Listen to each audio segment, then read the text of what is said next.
এই ভোগান্তির আসলে শেষ কোথায় আমরা জানি না। আমরা সাধারণ মানুষ, কর্মজীবী।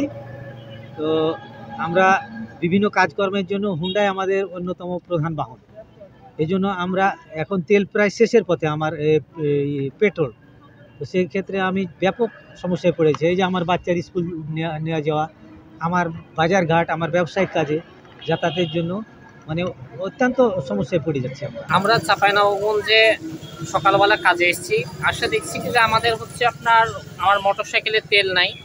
যে দুইটা প্রথমে গেলাম হচ্ছে আপনার শিবতলায় যে পেট্রোল পাম্পে, ওনারা বলছে যে তেল অনির্দিষ্টকালের জন্য দেওয়া বন্ধ।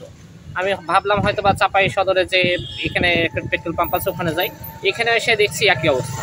কিন্তু আমরা তো আগে থেকে কোনো যদি ঘোষণা না দিয়ে এভাবে পেট্রোল পাম্প বন্ধ করে, এটা হচ্ছে জনগণের জন্য একটা হচ্ছে ভোগান্তি।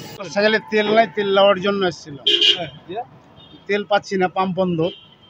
এই যে পাম্প বন্ধ হয়ে গেছে, তো আপনাদের কি সমস্যা হচ্ছে? সমস্যা মেলা, চলাফেরার সমস্যা। এখন গাড়ি বন্ধ করে দিতে হবে, তেল না পেলে গাড়ি চলবে না।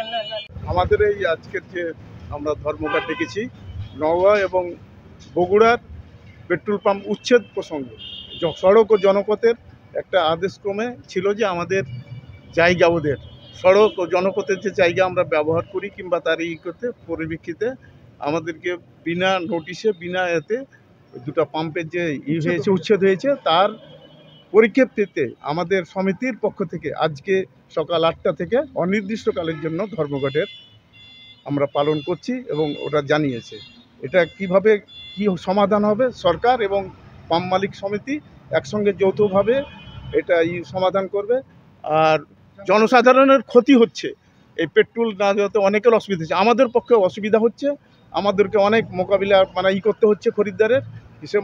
আমরা চাইছি এটার একটা সুষ্ঠু সমাধান যেন সরকার এবং পাম্প মালিক সমিতি একসঙ্গে বসে যৌথভাবে একটা সমাধান সৃষ্টি করে, সেটাই আমি আশা করছি।